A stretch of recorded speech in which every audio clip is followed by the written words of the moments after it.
सरकारला काय आहे, सरकारला दहशत पसरवायची. प्रतिलोहपुरुष, स्वयंघोषित. स्वयंघोष. अहो, लोहपुरुष, हां. तो लोहपुरुष होता. नक्की RSS काय आहे आणि तो देशाला किती घातक आहे हं. हे सर्वात जास्त ज्याला माहीत होतं ती एकमेव व्यक्ती म्हणजे सरदार पटेल. तुमच्या लक्षात आलं का मी काय बोलतोय? तो जो स्वतःला मोदीचा उत्तराधिकारी समजतोय त्याचं उत्तरदायित्व जनता जर विचारायला लागली हो. तो घाबरणार आहे. ते एक वेळ श्यामाप्रसाद मुखर्जी किंवा हेडगेवारांचा फोटो लावणार नाहीत, पण पटेलांचा लावतील. पटेलांना जवळ करायचं आणि नेहरूंना शिव्या द्यायच्या, हा यांचा नॅरेटिव्ह आहे. कारण आपण लोकशाहीत नाही. यांचा संबंध काय स्वातंत्र्य लढ्याशी? कारण पंतप्रधानांनी सुद्धा महत्त्वाच्या विषयांवर कधीही निवेदन दिलेलं नाही. पोलिसांनाच काय, कुठल्याही सरकारी अधिकाऱ्याला स्वतःची अक्कल वापरायची बंदी आहे. काहीही करा पण आज हे आंदोलन संपलं पाहिजे असा आदेश गृहमंत्रालयाकडून या पोलिसांना दिला गेला असणार तरी लोकशाहीतल्या पॉवर्स या जबाबदाऱ्या असतात. त्यामुळे ही पेलेट गन्स प्रकार हा टिपिकल सरकार धार्जिण्या नोकरशाहीच्या मेंदूतून निघालेलं पिल्लू आहे. आणि ज्या वेळेला समाज बोलायला लागतो ना त्यावेळी खुर्ची हलते. संसदेचं अख्खं अधिवेशन संपलं, पण शेवटपर्यंत दिल्लीमध्ये विद्यार्थ्यांच्यावरती अमानुष लाठीमार नेमका कोणी केला होता, पॅलेट गन्स आंदोलकांच्यावरती चालवण्याचे आदेश कोणी दिले होते, याचं उत्तर काही देशाला कळू शकलेलं नाही आहे. नेमकं असं काय झालं की ज्याच्यामुळं 4 ओळींचं साधं निवेदन द्यायला सुद्धा गृहमंत्री अमित शहा संसदेच्या समोर आले नाहीत. खरं तर प्रोटोकॉल असं सांगतो की संसद काळामध्ये जे जे काही घडतं त्याची पहिल्यांदा माहिती तुम्ही सभागृहाला देणं अपेक्षित असतं. पण या प्रकरणामध्ये सरकारनं ती जबाबदारी टाळली. पण जरी अधिवेशन संपलं असलं तरी या सगळ्याची चर्चा होत राहणं मात्र फार आवश्यक आहे. कारण हे सगळे प्रश्न जे आहेत ते आपल्या व्यवस्थेच्या दृष्टीनं फार महत्त्वाचे आहेत. पोलीस खात्यामध्ये अशा पद्धतीचे पॅटर्न जे लागू होऊ पाहत आहेत ते किती धोकादायक आहेत. जेव्हा अशा पद्धतीनं देशाच्या राजधानीमध्ये शांततापूर्ण आंदोलकांच्यावरती पॅलेट गन्स चालतात तेव्हा प्रक्रिया नेमकी काय सांगते, आणि जर अशा पद्धतीनं म्हणजे या आदेशाच्या पाठीमागं कोण आहे याचं उत्तरच मिळत नसेल देशाला तर ते पण फार चिंताजनक आहे. आणि म्हणूनच अधिवेशन संपलेलं आहे, त्याच्यावरनं खूप राजकीय आरोप प्रत्यारोप चालू आहेत. राहुल गांधी पत्रकार परिषद घेऊन म्हणतायत की जोपर्यंत अमित शहा यांना उत्तरदायी बनवत नाही तोपर्यंत मोदी सरकारला झोपू देणार नाही. राजकारण तर या सगळ्यामध्ये होत राहील, पण व्यवस्थेच्या बाजूनं जे प्रश्न आहेत, जे धोकादायक पॅटर्न याच्यामध्ये निर्माण होत आहेत, गृह मंत्रालयाची जी कार्यपद्धती आहे त्याचा इतिहास आणि आताचं वर्तमान याच्याबद्दल जे काही दिसतंय या सगळ्याबद्दल अधिकारमानीनं बोलू शकतील असे एक खास व्यक्ती माझ्यासोबत आहेत. राज्याचे माजी पोलीस अधिकारी आणि ज्यांनी अनेक वर्ष स्टेट इंटेलिजन्स डिपार्टमेंटमध्ये काम केलेलं आहे ते शिरीष इनामदार सर. अख्खं अधिवेशन संपलं आणि देशाला उत्सुकता होती की किंवा विरोधक पण मागणी करत होते की गृहमंत्र्यांनी सभागृहामध्ये यावं आणि निवेदन द्यावं. आंदोलकांच्यावरती इतका अमानुष लाठीमार झाल्यानंतर तो कुणी केला आहे, पॅलेट गन्सचा आदेश नेमका कोणाचा होता, हे सगळं अनुत्तरित राहूनच अधिवेशन संपलं. तुमची या सगळ्या प्रकारावरती पहिली प्रतिक्रिया काय? तुमच्या प्रश्नातल्या शब्दांचाच संदर्भ घ्यायचा झाला तर गृहमंत्री या नात्याने अमित शहा येतील आणि निवेदन देतील ही देशात उत्सुकता होती असं आपण म्हणलं तर तशी काही ती नव्हती. कारण गेल्या 12 वर्षाच्या अनुभवावरून देशाला माहिती आहे की ते येणार नाहीत आणि ते निवेदन देणार नाहीत. कारण पंतप्रधानांनी सुद्धा महत्त्वाच्या विषयांवर कधीही निवेदन दिलेलं नाही. त्यांचे गृहमंत्री कुठून देणार? नंबर 1. दुसरी महत्त्वाची गोष्ट अशी आहे की संसदेमध्ये येऊन ज्वलंत विषयावर विशेषतः अधिवेशन चालू असताना देशाच्या राजधानीत घडलेल्या घटनेवर निवेदन देणं आपण म्हणलात हा प्रोटोकॉल आहे, शिष्टाचार. संसदेचे प्रोटोकॉल मानण्यासाठी संसदेबद्दल आणि ज्या राज्यघटनेमुळे संसद अस्तित्वात आली त्या राज्यघटनेबद्दल आदर असणं आवश्यक आहे. तोच मूळ इथे नाही आहे. त्यामुळे प्रोटोकॉलचा प्रश्नच येत नाही. यातून हे जाज्वल्य सत्य समोर आलेलं आहे की त्यांना संसदेबद्दल अगर राज्यघटनेबद्दल यत्किंचितही आदर आणि आत्मीयता नाही. राहता राहिला प्रश्न त्यांना विरोधकांनी विचारलेल्या प्रश्नांबद्दल. हे प्रश्न विरोधकांनी विचारले म्हणून ते राजकीय आहेत का? तर नाहीत. कारण हे प्रश्न सामान्य माणसाच्या सुद्धा मनात येणार आहेत. कारण तिथे जमलेले हजारो विद्यार्थी हे सामान्य माणसाचीच मुलं होती. खरं. ती कोणीही मोठ्या माणसांची नव्हती. त्यामुळे हे प्रश्न सामान्य माणसाच्या मनातले आहेत, ते विरोधकांच्या मनातले नाही आहेत. त्यामुळे याला आपण राजकारण म्हणूया नको. बर. पहिला आणि बाळबोध प्रश्न असा आहे की हिंसक नसलेल्या जमावावर ज्या प्रकारे अमानुष लाठीचार्ज केला गेला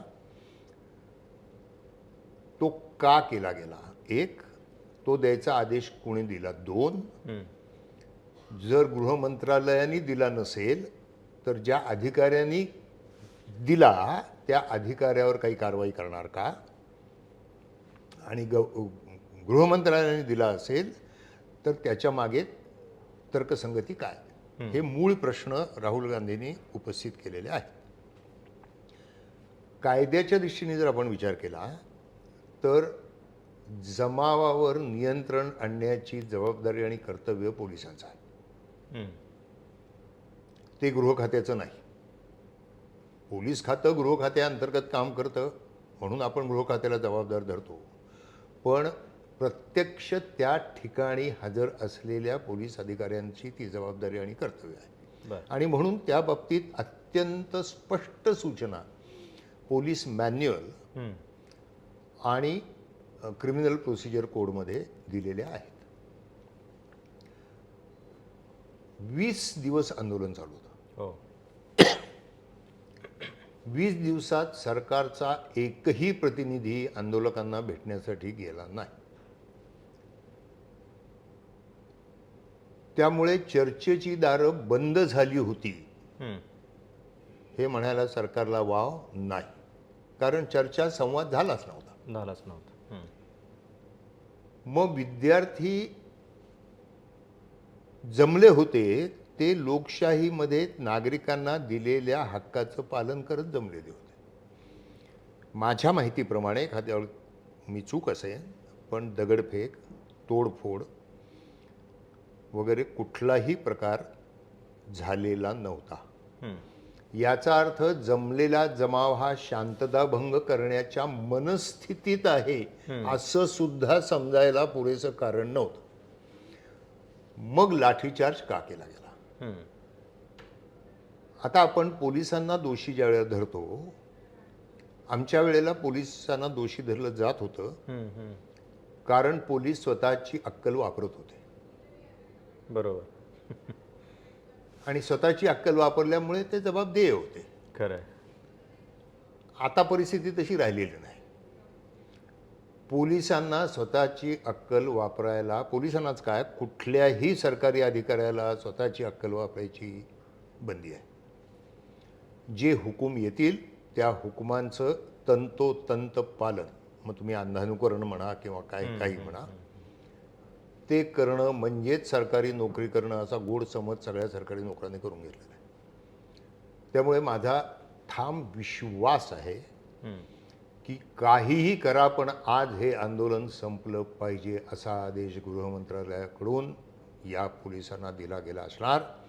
अन्यथा एवढी कडक कारवाई, एवढा बेछूट लाठीचार्ज करण्याची हिंमत पोलिसांनी दाखवली नसती. कारण ज्यावेळी लाठीचार्ज किंवा गोळीबार किंवा पेलेट गन्सचा वापर, अश्रुधुराचा वापर ज्यावेळी पोलीस करतात त्यावेळी मी 38.5 वर्ष पोलीस खात्यात होतो. ज्यावेळी ही कारवाई पोलीस करतात त्यावेळी त्यांच्या मनात एक प्रश्न उभा असतो की चौकशी झाली तर आपण काय उत्तर देणार आहोत. बरोबर. आपण चौकटीत आहोत का नियमाच्या? आणि त्या चौकशीत माझ्यावर प्रकरण शेकेल का, मला बळीचा बकरा केला जाईल का, ही भीती, टांगती तलवार पोलिसांच्या डोक्यावर कायम असायची. ती भीती किंवा ती टांगती तलवार दिल्लीतल्या पोलिसांच्या किंवा रॅपिड ॲक्शन फोर्सच्या डोक्यावर असलेली आपल्याला या प्रकरणात कधीही दिसली नाही. याचाच अर्थ त्यांना आत्मविश्वास होता की आपण स्वामी भक्तींनी आदेशाचं पालन करतोय, आपल्याला काहीही होणार नाही, हा बेमुरवत खोरपणा त्या लाठीचार्जमधनं प्रशांत दिसला. अगदी आणि म्हणून माझा असा ठाम समज आहे की हे आदेश केंद्रीय गृह मंत्रालयाचेच होते. साधी गोष्ट आहे, हे एक मिसकॅल्क्युलेशन आहे, अत्यंत निर्बुद्ध रीतीने केलेलं मिसकॅल्क्युलेशन आहे. त्यांना वाटलं होतं हे कोण विद्यार्थी, परीक्षार्थी, करिअर बनवण्यासाठी आलेले, 2 काठ्या मारल्या तर ते पळून जाते. That got wrong. तो त्यांचा म्हणजे अंदाज चुकला आणि ते उलटलं प्रकरण. बरं, विद्यार्थ्यांवर राग यावा असं विद्यार्थ्यांनी एक तर काही केलं नव्हतं. दुसरी गोष्ट, विद्यार्थ्यांनी कुठल्याही विरोधी पक्षाला किंवा विरोधी पक्षांच्या संघटनेला किंवा एकीला जवळ केलं नव्हतं. केलं. बरोबर आहे. त्यामुळे विद्यार्थ्यांना विरोधी पक्ष समजून एवढी असूया निर्माण होण्याचं काही कारण नव्हतं. खरं आहे, हाही मुद्दा बरोबर आहे. बरोबर. ते विद्यार्थी आहेत हेच विसरले ते. हे फक्त आपल्या विरुद्ध आहेत एवढंच त्यांनी लक्षात ठेवलं. त्याच्यावरून दिल्लीचं प्रकरण प्रशांत आपण बाजूला ठेवूया. आपल्याला जो विरोध करेल त्याचा नायनाट हे एकमेव ध्येय या सरकारचं आहे, हे यातून स्पष्ट झालेलं आहे. मग ते विद्यार्थी असोत, महिला असोत, लहान मुलं असोत, कोणी असोत, पूरग्रस्त असोत, शेतकरी असोत, कोणी असोत. खरं आहे. आणि भयानक काय आहे की ज्या ठिकाणी हे सगळं घडत होतं ते ठिकाण संसदेपासून 500 मीटर अंतरावरती आहे, जंतर मंतर. तिथं पॅलेट गन्स चालतात. म्हणजे त्याचे अजून म्हणजे अधिकृतपणे सरकारनं स्वीकारलेलं नाही आहे, पण त्याच्याबद्दलच्या सगळ्या गोष्टी दिसत आहेत अवतीभोवती, रिपोर्ट्स येत आहेत, पेपरमध्ये बातम्या येत आहेत. तर राजधानीमध्ये शांततापूर्ण आंदोलकांच्या वरती पॅलेट गन्स चालवण्यापाठीमागची जी मानसिकता आहे, पॅलेट गन्स याच्या आधी काश्मीरमध्ये, मणिपूरमध्ये आणि मला वाटतं शेतकरी आंदोलनामध्ये एकदा चालवण्यात आलेल्या होत्या. तर ही जी मानसिकता दिसते आंदोलन दडपण्यासाठी पॅलेट गनचा वापर, ती कुठून? पॅलेट गन वापरात यायच्या मागे एक फिलॉसॉफी आहे की जनता आपली आहे, पीडित आहे, त्रस्त आहे, ग्रस्त आहे. ते मुद्दे वादातीत नसतात, कधी योग्य असतात, कधी अयोग्य असतात. बरोबर. पण जनता आपली आहे आणि त्यामुळे त्यांनी पीडित, ग्रस्त, त्रस्त होऊन, संतप्त होऊन काही अविचार केला तर त्यांना थोडीफार दहशत दाखवून नियंत्रित करणे. मग गोळीबार कशाला, तर पॅलेट गन्स वापर, की ज्यामुळे लागण्याची भीती आणि लागलं तर जास्तीत जास्त गंभीर जखम, फार क्वचित वेळेला डेथ मे ऑकर बाय पॅलेट गन्स. त्यातून पॅलेट गन्सचा जन्म झाला. पण डेथ मे ऑकर झालेले आहेत आणि संसदेत गेली आहे आणि grievous hurt most likely to happen. कारण कुठल्या अवयवाला ती गोळी लागते आणि किती गोळ्या लागतात, मानेत लागली समजा, डोळ्याला लागली, त्यावर त्याचं गांभीर्य अवलंबून आहे. याचाच अर्थ तुम्ही गंभीर जखम होईल याचं ज्ञान असताना देखील पॅलेट गन्सचा वापर केलेला आहे. हे एक. आणि त्याच्या पुढची महत्त्वाची गोष्ट, एवढ्या तीक्ष्ण तीव्र उपायांनी जमाव नियंत्रित करण्याची परिस्थिती निर्माण झाली होती का? जमाव हिंसक झाला होता का? त्याचं उत्तर माझ्या दृष्टीने नाही आहे. खरं.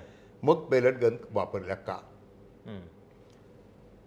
अमित शहा कुठेतरी म्हणले की जागेवरचा अधिकारी निर्णय घेतो आणि त्यांनी सब डिव्हिजनल मॅजिस्ट्रेटचा उल्लेख केला. कमिशनरेटमध्ये कमिशनरकडे पॉवर आहेत त्या, ग्रामीण भागामध्ये डेप्युटी कलेक्टर किंवा सब डिव्हिजनल मॅजिस्ट्रेट ज्याला म्हणतात, ओपन जिल्हा दंडाधिकारी, ते जाऊन या कारवाईचा आदेश देतात. दिल्ली कमिशनरेट आहे, त्यामुळे एसडीएमचा काही संबंध नाही. तिथे पोलीस अधिकाऱ्यांना पॉवर आहे. ओके. पॉवर जरी असल्या तरी लोकशाहीतल्या पॉवर्स या जबाबदाऱ्या असतात, पॉवर्स नसतात. बरोबर. आधी पब्लिक ॲड्रेस सिस्टीम वरून अनाऊन्समेंट केली जाते हम्म. की तुमचा जमाव बेकायदेशीर जाहीर करण्यात आलेला आहे, तुम्ही इथून निघून जा, निघून जा, निघून जा. वॉर्निंग दिली. हो. बरोबर. आणि मग पुढची क्रिया चालू जाते की त्यात फॉर्मेशन्स असतात. बरोबर. Circle formation, line formation, file formation, हम्म. आणि त्या फॉर्मेशनमधनं पोलीस पुढे सरकतात जमावाला मागे दाबण्यासाठी, घेरण्यासाठी नाही, हम्म. मागे दाबण्यासाठी. बरोबर. ज्या वेळेला जमावाची पाठ दिसायला लागते त्यावेळी पोलीस अर्ध्या पावलावर थांबतात. Hmm. They are not suppose to chase the mob. ही आहे SOPचे आहेत. खरं आहे. ती जनता आहे, त्याचा पाठलाग करू नका, बरोबर. मागे सरकले, दॅट्स ऑल. ते इथे झालेलं दिसतं का? हम्म. तेही दिसत नाही. ज्या जागेवरच्या अधिकाऱ्यांनी हा आदेश दिला हम्म. तो चुकीचा आहे का बरोबर आहे एवढं तरी सरकारने सांगावं ना. खरं आहे. म्हणजे स्पष्ट काय होईल, चुकीचा असेल तर कारवाई करा, बरोबर. बरोबर असेल तर का ते कारण सांगा. दोन्हीपैकी एक दोन. स्पष्ट व्हायला पाहिजे. गृहमंत्र्याची जबाबदारी तर दूर राहिली. खरं आहे. जागेवरचा निर्णय घेतो असं अमित शहा म्हणले ना, मग जागेवरच्या माणसांनी त्यांनी घेतलेला निर्णय किंवा त्यांनी केलेली कारवाई ही योग्य होती का नव्हती बरोबर. एवढं तरी तुम्ही सांगा ना. खरं आहे. किंवा त्याच्याकरता चौकशी समिती नेमली का तुम्ही? तीही नेमली नाही. नाही. दुसरी पेलेट गन्सच्या मागे एक गंमत आहे. हम्म. क्रिमिनल प्रोसिजर कोडमधील आहे, जेव्हा कधी फायरिंग होईल त्यावेळेला त्या फायरिंगची न्यायाधीशामार्फत चौकशी व्हायला पाहिजे. बर. पेलेट गन्स हे त्या रडार खालनं जातं, बर. कारण ती गोळी नाही आहे ना. हां. म्हणजे तुम्ही त्या सगळ्या कारवाईपासून वाचता देखील आणि उद्देश देखील साध्य करून घेता. अशी हुशारी येते. हम्म. त्यामुळे ही पेलेट गन्स प्रकार हा टिपिकल सरकार धार्जिण्या नोकरशाहीच्या मेंदूतून निघालेलं पिल्लू आहे. हम्म. आज जर गोळीबार झाला असता, एक गोळी जरी उडली असती साहजिक आहे. ते सगळी सिस्टीम तरी न्यायालयीन चौकशी, बरोबर. मॅजिस्टेरियल इन्क्वायरी असं म्हणतात त्याला. एक गोळी उडली, कोणीही जखमी झालं नाही तरी देखील चौकशी व्हायलाच पाहिजे. पेलेट गन्सच्या बाबतीत तो निर्बंध नाही. त्यामुळे पेलेट गन्स करून हे त्याच्यात एक पॅटर्न असं दिसतोय की भविष्यात तुम्ही अजून कुठे वापराल मग जर तुम्ही आता दिल्लीत वापरताय. म्हातारी मेल्याचं दुःख नाही, काळ सोकवतो. अगदी. ही दिल्लीसारख्या ठिकाणी पार्लमेंटपासून 500 मीटरच्या आत पेलेट गन्सचा मारा केलेला चालतो. कुठलाही भारतातल्या कुठलाही कोपऱ्यातला पोलीस मॉब डिस्पर्सलसाठी किंवा मॉब कंट्रोलसाठी पेलेट गनचा वापर करेल. दिल्लीत हाकेच्या अंतरावर हॉस्पिटल आहेत. खरं. ग्रामीण भागात काही झालं तर 100 किलोमीटर त्याला न्यावं लागेल उपचारासाठी, त्याच्या आधीच तर त्याचं काही बरं वाईट झालं तर. बरोबर. त्यामुळे हा परिणाम हा विचार आपण करतो. सरकारला काय आहे, सरकारला दहशत पसरवायची. प्रसार माध्यमांवरची दहशत पूर्ण झालेली आहे, तुम्ही जाणता. भ्रष्ट राजकीय लोकांविरुद्धची दहशत पूर्ण झालेली आहे, ज्याला आपण BJP वॉशिंग सेंटर म्हणतो, ते झालं. ED, CBI. आता सामान्य जनतेला दहशत पसरवायची. पुढचा टप्पा. हो, पुढचा टप्पा की मास कंट्रोल मेकॅनिझम. मास कंट्रोल मेकॅनिझम मध्ये मास डेटरन्स आधी होतो. लोकांमध्ये दहशत निर्माण होते आणि मग नियंत्रण केलं जातं. ती दहशतीच्या पर्वातून आपण चाललो आहोत. आणि हे न समरण्या इतकी जेन झी निर्बुद्ध नाही. खरं. हा, त्यांना तूर डाळ मूग डाळ इथला फरक कदाचित नाही समजणार, पण ते इतर विचार जरूर करतात, आपल्यापेक्षा जास्त प्रगत करतात. स्वातंत्र्याच्या, हक्कांच्या आणि भविष्याच्या कल्पना त्यांच्या आपल्यापेक्षा खूप चांगल्या आणि व्यापक आहेत. अगदी. त्यामुळे ते या दहशतीच्या मार्गांना बत्तील असं मला वाटत नाही. त्याचा परिणाम म्हणून आता आपल्या यवतमाळ जिल्ह्यातल्या एका शाळेतल्या मुली पण आल्या बघा, की आम्हाला शाळेत जायला सुरक्षित मुली सगळ्या बोलतायत आता याच्याबद्दल. प्रत्येक जण बोलायला लागेल. आणि ज्या वेळेला समाज बोलायला लागतो ना, त्यावेळी खुर्ची हलते. ते समाजाचं बोलणं बंद करण्याचा यांचा डाव आहे. प्रसारमाध्यमांची बोलती तर त्यांनी कधीच बंद केलेली नाही. बरोबर. आता समाजाची बोलती बंद झाली म्हणजे त्यांना काही कारण नाही. आता प्रश्न येतो, अमित शहा लोकसभेत का नाही आले? जुमला म्हणा किंवा निवडणुका जिंकण्यासाठी म्हणा किंवा घुसखोरांचं भूत दाखवण्यासाठी म्हणा, इलेक्शनमध्ये भाषण करणं गोष्ट वेगळी, इलेक्शनच्या प्रचारसभेत, आणि पॉईंट टू पॉईंट विरोधकांकडून विचारलेल्या प्रश्नाचं समर्पक सत्य उत्तर देणं, या दोन्हीमध्ये जमीन आसमानचा फरक आहे. त्यामुळे जे प्रश्न आपण आधी बघितले, जे विरोधकांकडून विचारले गेले, एस्पेशली राहुल गांधींकडनं, त्या प्रश्नांना कुठलंही उत्तर अमित शहा देऊ शकत नाही. आणि त्या प्रश्नांचं खरं उत्तर अमित शहा कधीच देणार नाहीत, कारण तुम्ही एक फार पवित्र शब्द वापरला की अमित शहांचं उत्तरदायित्व. अहो 20 दिवसात प्रशांत एवढा फरक पडला की उत्तराधिकाऱ्याचं सुद्धा उत्तरदायित्व समोर यायला लागलं. खरंय. तुमच्या लक्षात आलं का मी काय बोलतोय? तो जो स्वतःला मोदीचा उत्तराधिकारी समजतोय, त्याचं उत्तरदायित्व जनता जर विचारायला लागली, तो घाबरणार आहे. आणि भाषा पण बदलली. म्हणजे त्या दिवशी जे सांगत होते, तो घाबरणार आहे आणि त्या भीतीपोटी तो लोकसभेत आलेला नाही. अमित शहा कुठल्याही प्रश्नाला उत्तर देऊ शकणार नाहीत. आणि अजूनही सत्तारूढ पक्ष किंवा सत्तारूढ आघाडी याच भ्रमाखाली आहे की हे पास होऊन जाईल आणि लोक विसरून जातील. लोकांच्या अल्पस्मृतीवर त्यांचा नितांत विश्वास आहे. त्याच्यासाठी संयुक्तिक कारणं सुद्धा आहे. गंगेमध्ये कोविडच्या काळात तरंगत असलेली प्रेतं किंवा NRC मध्ये फुटपाथवर ऑक्सिजनाभावी सोडले गेलेले जीव, हे सुद्धा लोक विसरले आणि त्यांना भरभरून मतं दिलेली आहेत. त्यामुळे हे तर काय विद्यार्थ्यांचं आंदोलन आहे, शेतकऱ्यांचं आंदोलन झालं, काय बिघडलं? त्यामुळे ते एवढे निर्ढावलेले आहेत. त्यामुळे कधी कधी भीती वाटते. आता मी जे विधान करतोय ते आत्ताच्या आपण जे बोलतोय त्याला काही संदर्भ नाही आहे त्याचा, पण त्यांच्या या बेदरकारपणामुळे कधी कधी शंका येते की खरोखरच निवडणूक यंत्रणेवर त्यांनी एवढं प्रभुत्व आणि ताबा मिळवला आहे की त्यांना या गोष्टीची आता भीतीच वाटेनाशी झालेली आहे. डिस्ट्रॅक्शन काहीतरी नवीन आणू शकतात आणि याचा मतदानावर परिणाम होणार नाही इतकी निवडणूक यंत्रणा त्यांनी आतून पोखरून टाकलेली आहे. बरोबर. कारण हे समजायला पुरेसं कारण आहे. खरं आहे. आणि ही गोष्ट किती म्हणजे लोकशाहीमध्ये अविश्वसनीय आहे की एवढा मोठा प्रकार घडतोय आणि तो नेमका कोणी केला, त्याच्या पाठीमागं आहे कोण, याचं उत्तर अख्ख्या देशाला मिळत नाहीये. आणि ते देण्याची तुम्हाला म्हणजे जरा देखील गरज इच्छा नाहीये तुमची. म्हणजे आणि एक अधिवेशन संपलं म्हणजे आपण सगळं आता हे मिटवून टाकू, हा जो एक भाव सत्ताधाऱ्यांच्या मध्ये आहे तो फार मला 15 दिवसाच्या अधिवेशनात जर 1 मिनिट कामकाज झालं लोकसभेचं, जसं आपण म्हणतो की युद्धसज्ज परिस्थितीमध्ये सीमेवर सैन्य ठेवणं हे भयंकर खर्चिक असतं. त्याच्यानंतरचं प्रपोर्शनेटली खर्चिक गोष्ट संसदचं अधिवेशन आहे. आणि 15 दिवसाच्या या खर्चिक अधिवेशनात जर 1च मिनिट कामकाज होणार असेल तर जबाबदेयता आणि उत्तरदायित्व कुठं राहिलं? खरं.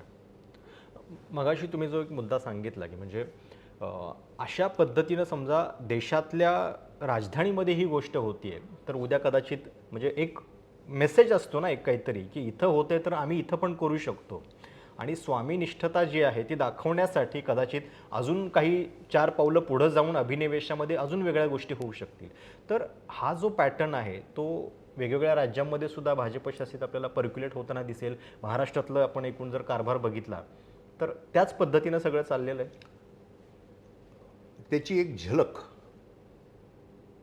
दिल्लीचा लाठीचार्ज झाल्यावर 24 तासाच्या आत महाराष्ट्राच्या माननीय मुख्यमंत्र्यांनी मीडियासमोर स्टेटमेंट दिलेलं आहे की दिल्लीच्या पोलिसांनी फार संयम दाखवला आणि शेवटचा उपाय म्हणून त्यांनी लाठीचार्ज केला.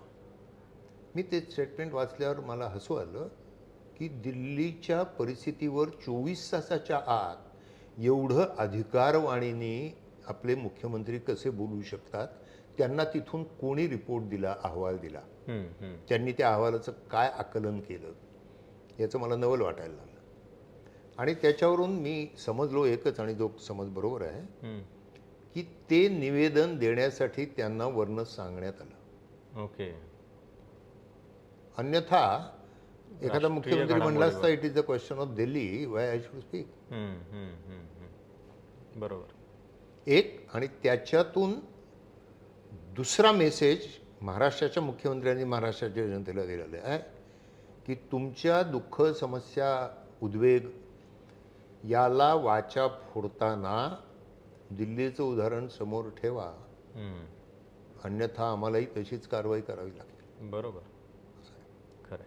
पण म्हणजे एरवी स्वयंघोषित लोहपुरुष आणि त्यांच्या नव्या कार्यालयाच्या ऑफिसमध्ये सुद्धा तो फोटो आहे सरदार वल्लभभाई पटेलांचा मागा. कुणी असं भेटायला गेले की बॅकग्राऊंडला तो फोटो दिसतो. अशा प्रतिमा तयार करण्यामधून त्यांना जे काही स्वतःची इमेज बिल्डिंग करायची आहे, ती अशा घटनांमुळं म्हणजे त्याचं नेमकं पुढं काय होणार आहे? काय असतं, इमेज इज परमनंट. हम्म. ती लोकांच्या मनात बिंबली जाते. आपण 2012 14 पाहायला लागलो वल्लभभाई, हम्म. His comparison with Pandit Nehru. हो. आणि ते पंतप्रधान असते तर POK हम्म. अस्तित्वात आला नसता, किंवा 370 लागू झालं नसतं, वगैरे वगैरे. हम्म, हम्म. हे सगळे इफ इफ इफ हो, हो. जर तरची भाषा आहे. कल्पना विलास. ज्यांनी सरदार पटेल्स लेटर्स टू नेहरू या पुस्तकाचे 3 खंड वाचले नाहीत, हम्म. त्यांना या नॅरेटिव्हवर विश्वास बसेल. कुठल्याही इतिहासकाराला किंवा राजकीय विश्लेषकाला आपण विचारा, RSSच्या जन्मापासून RSS बद्दल सत्य कल्पना, नक्की RSS काय आहे आणि तो देशाला किती घातक आहे, हम्म. हे सर्वात जास्त ज्याला माहीत होतं ती एकमेव व्यक्ती म्हणजे सरदार पटेल. त्यांनी नेहरूंना लिहिलेल्या पत्रातून ही भीती वारंवार व्यक्त केलेली आहे. हम्म, हम्म, हम्म. तसंच सुभाषचंद्रांनी पण केलेली आहे, सुभाषचंद्र बोसनी सुद्धा केलेली आहे. बर. हम्म, हम्म. आणि नेमके हेच दोन यांना प्रिय का? हम्म. कारण त्यांना जो इतिहास मी सांगितला तो पुसून टाकायचा, म्हणून सरदार पटेलांचं दैवीकरण चालू आहे. बरोबर. सरदार पटेलांना यांच्याबद्दल काय वाटत होतं हे जर लोकांना कळलं तर यांचं दुकान बंद होईल. ते होऊ द्यायचं नाही म्हणून त्याचे फोटो लावायचे. हो. ते एक वेळ श्यामाप्रसाद मुखर्जी किंवा हेडगेवारांचा फोटो लावणार नाहीत, पण पटेलांचा लावतील. खरं आहे. त्यांची नावं घेत नाहीत. त्यांना कोणी ओळखत नाही ना. हम्म. इथून जाऊन सुद्धा मोदींना गांधींच्या बाबतीतलीच कुठलीतरी गोष्ट भेट द्यावी लागते. ते तर आहेच. त्यांना काठी किंवा हापचड्डी देऊन चालत नाही. नाही. तिथे त्यांना गांधींचंच काहीतरी द्यावं लागतं. बरोबर. दुसरी गोष्ट, दुसऱ्या राष्ट्रप्रमुखांकडून नेहरूंबद्दलचे गौरवोद्गार ऐकावे लागतात मुख गिळून. हो. त्यावेळी ते गोरख गुरुजींचे गौरवोद्गार नाही काढत, ते नेहरूंचेच काढतात. बरोबर. मग ह्या दोन नॅरेटिव्हचा पाडाव कसा करायचा, तर पटेलांना जवळ करायचं आणि नेहरूंना शिव्या द्यायच्या, हा यांचा नॅरेटिव्ह आहे. हम्म. ही सगळी म्हणजे ज्याला फॉल्स नॅरेटिव्ह, खोट्या दंतकथा काढायच्या आणि तोच खरा इतिहास आहे म्हणून पब्लिकच्या गळ्यात उतरवायचा, हे धंदे चाललेले आहेत. दुसरं काय? सरदार पटेल लोहपुरुष, आणि तुम्ही शब्द वापरलात त्यावेळी मला जरा ठोका चुकला माझा, प्रतिलोहपुरुष, स्वयंघोषित. स्वयंघोष. अहो, लोहपुरुष तो लोहपुरुष होता. आता तुम्ही स्वयंघोषित लोहपुरुष म्हणायला लागाल तर तुम्ही मोठे होणार तर नाही, पण ज्याला आम्ही लोहपुरुष म्हणलंय बरोबर. तुम्ही त्याला का खुशा करताय? खरं आहे.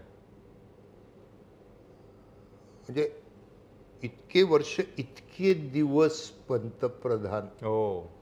नंबर झाला. मोजून त्यांचा रेकॉर्ड हे मोजला. इतके दिवस मोठं म्हणजे तुम्ही त्यांनी केलेल्या कामापेक्षा काम जास्त केलं का? हम्म. तेवढी देशाची किंवा देशाच्या समाजाची सेवा सोडा, तेवढी जाण तुम्हाला आहे का? हे स्वतःला प्रश्न विचारावेसे यांना वाटत नाहीत. कारण आत्मस्तुतीत ते एवढे मग्न झालेले आहेत की त्यांना आत्मपरीक्षण हा प्रकारच राहिलेला नाही. खरं असं आहे. शेवटचा प्रश्न म्हणजे हे अशा पद्धतीनं उत्तर न मिळणं एखाद्या महत्त्वाच्या घटनेचं आणि देशाच्या गृहमंत्र्यांनी ती जबाबदारी पूर्णपणे टाळणं, याचा लोकशाहीच्या दृष्टीने नेमका अर्थ काय आणि त्याच्याबद्दल मग भविष्यामध्ये नागरिकांनी म्हणजे काय आपण त्याच्याबद्दल हे करू शकतो?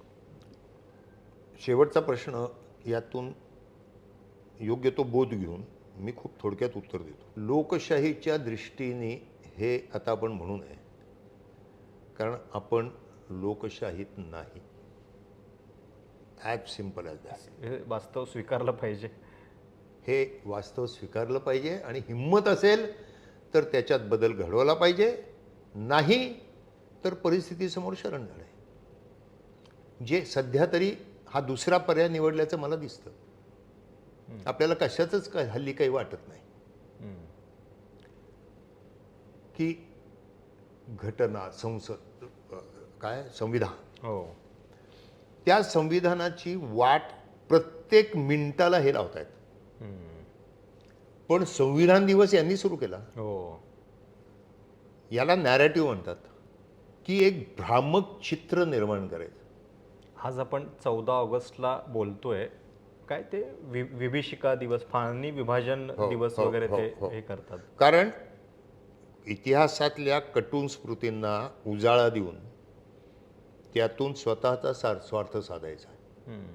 14 ऑगस्ट 1947ला होऊ घातलेला पाकिस्तान आणि भारत यांची काय मानसिकता होती. त्यावेळी जनते किती विभ्रमावस्थेत होती हे यांना काय माहिती आहे. यांचा संबंध काय स्वातंत्र्य लढ्याशी. त्यामुळे ह्या विषयावर त्यांनी न बोललेलं बरं. पण आता जातीयवाद, मी जे तुम्ही म्हणता की लोकशाही कशामुळे आपल्याकडे आहे? कारण संविधानातनं आपण ती स्वीकारली. मग संविधानात जातीभेद नको. तुम्ही बघा गेल्या 12-15 वर्षामध्ये, माझ्यापेक्षा तुम्ही जास्त हिंडता, तुम्ही जास्त जनसंपर्क आहे, अण्णाभाऊ साठे जयंती प्रकार खूप वाढले, किंवा क्रांतीवीर लहुजी वस्ताद साळवे जयंती, हे वाढलं. असं अचानक साक्षात्कार त्या अण्णाभाऊ किंवा लहुजी वस्ताद ज्या जातीतनं आले त्या जातीतल्या लोकांना असा काय साक्षात्कार अचानक गेल्या 12 वर्षात झाला की त्यांची जयंती एवढ्या मोठ्या उत्साहाने ते साजरा करायला लागले. आणि त्याचबरोबर प्रश्न असा आहे की आधी माहीत नव्हतं का त्यांना ही जयंती आहे म्हणून. पण हे प्रतीक त्या जातीला द्यायचं, अण्णाभाऊ तुमचे, लहुजी वस्ताद तुमचे, म्हणजे महापुरुष सुद्धा यांनी वाटले जातीने. महाराष्ट्र सरकारनं त्या नावानं महामंडळं काढली. हो. आणि निवडणुकीच्या आधी फार मोठी, म्हणजे जवळपास डझनभर महामंडळं वाटली. आणि खैरात, अगदी या महामंडळाच्या नावाखाली खैरात, जशी आश्रमशाळांच्या नावाखाली खैरात वाटली जाते तशीच ही आहे. आणि त्या वर्गामध्ये ज्या वेळेला जयंत्या साजऱ्या केल्या जातात त्यावेळेला त्याला मिळणाऱ्या मिरवणुकांना लागणारा पैसा, बँजोला लागणारा पैसा, डीजेला लागणारा पैसा, लाइटिंगला लागणारा पैसा, बॅनर्सना, होर्डिंगना लागणारा पैसा कोण पुरवतं? ज्या समाजाच्या ज्या वस्तीमध्ये हे उत्सव साजरे केले जातात तिथली आर्थिक परिस्थिती एवढी मजबूत आहे का प्रशांत? खरं. मग हा पैशाचा पुरवठा कोण करतं? पण यातून जी फळं त्यांना मिळत आहेत ती फार सकस फळं आहेत. दुर्दैवाने ह्याच समाजातल्या लोकांना BC, OBC आपण म्हणायला लागलो, त्या BC आणि OBCच्या मृदुंगाला कणिक लावून त्यातून ते मतांचे सूर काढतात. खरं. आणि ही जनता त्या मिळालेल्या पैशामुळे इतकी मिंदी झालेली आहे की त्यांना वाटतं की हे लोक आपल्याला हिंदू मुख्य प्रवाहात सामील करून घेत आहेत. त्यांना हे कळत नाही की या हिंदू मुख्य प्रवाहाच्या ऐतिहासिक अपराधामुळे त्यांना BC आणि OBCचे टिळे लागले, खरं आहे, खरं आहे. हे त्यांना समजत नाही. हे खूप दुर्दैव आहे. आणि दुसरी महत्त्वाची गोष्ट, ह्या जमातींचा वापर ते विरोधकांशी सामना द्यायला, निदर्शनं करायला, किंवा वंदे मातरम, पतित पावन, हो. हिंदू जनजागरण या नावाखाली ज्या गोष्टी अधिकृत BJP आणि RSS करू शकत नाही त्या गोष्टी त्यांच्याकडून ते करवून घेतात. कदाचित कायद्याच्या कचाट्यात सापडलेच तर ते शेवटी अण्णाभाऊ साठे आणि लहुजी वस्ताद साळवीवाले लोक असतात. ह्यांची मुलं बोस्टनला आणि MITला जायला तयार असतात. बरोबर. हे सत्य आहे. दुर्दैवाची गोष्ट अशी आहे की हे जनतेच्या लक्षात येत नाही. आणि मग त्याच्यासाठी सिम्बॉल्स द्यायचे. मग कधी वंदे मातरम, कधी हनुमान चालिसा, कधी सोमनाथ, कधी अयोध्या, कधी राणा प्रताप. खरं आहे. फॅसिझमचा हा मूलभूत सिद्धांत आहे की लोकांना सिम्बॉल्स द्या, त्या सिम्बॉल्सला लोक ॲडिक्ट होतील आणि सत्याकडे पाठ फिरवतील. आणि सत्याकडे पाठ फिरवली की सत्य आणि असत्यामध्ये त्यांना फरक कळणार नाही. त्यांची थॉट प्रोसेस थांबेल.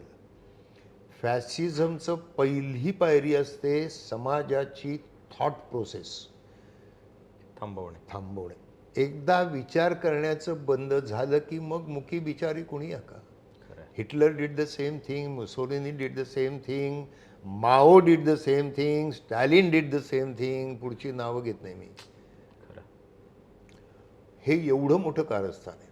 As far as young generation is concern, ते हिंदू राष्ट्र या ध्येयाने आपली सत्ता निरंतर कालातीत ठेवण्याचा त्यांचा प्रयत्न आहे.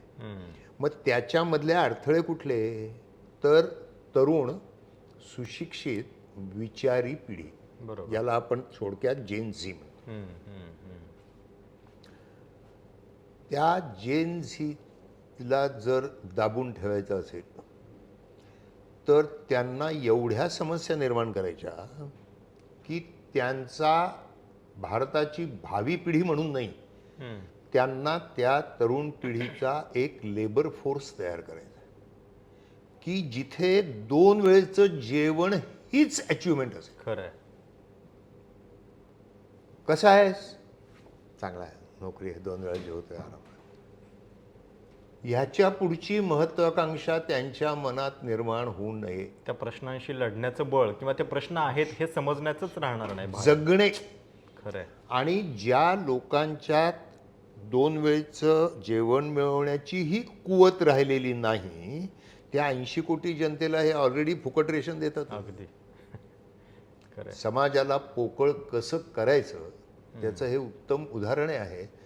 फक्त हे समाजाला कधी कळणार, खरं आहे. हा प्रश्न आहे. जे जेव्हा कळेल तेव्हा सुदीन.